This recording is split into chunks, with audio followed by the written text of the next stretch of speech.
Yeah, at that time I was hungry, and I didn't comprehend the masses.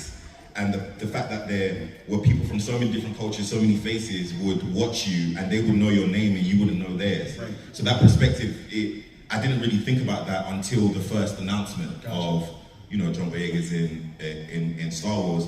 And then when I got that backlash, the negative vibe, I remember going to my dad. My dad was just like, "What happened?" He's an African man.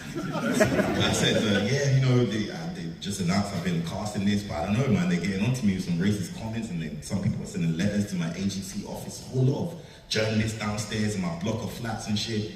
There was a whole lot going on. And my dad looked at me and said, "Why do you care?" And I was like, "Yeah, because it just feels like," he was like, "Is this not what happens to celebrities? You are a celebrity."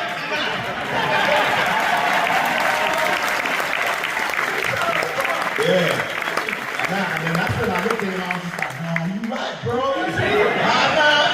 I went on Twitter and I said, to those who may concern, just get used to it. Because I didn't know I signed on to 7, 8, and 9. I'm gonna be all up in this bitch. But it was growing pains. There were moments in between that where it got intense, where it got happy. It's 8 years of your life, so it's a variety of things. But at the end of it, I came to a conclusion that I was gonna mark my line in the sand.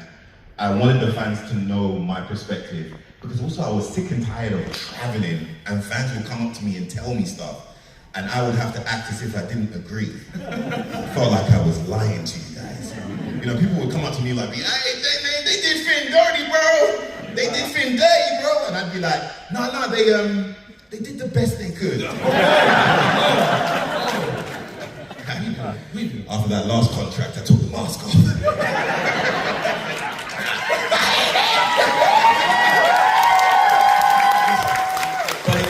It wasn't in the negative way. I feel like that's the misconception. I feel like if you love anything, if you love anime, you're debating your favorite anime.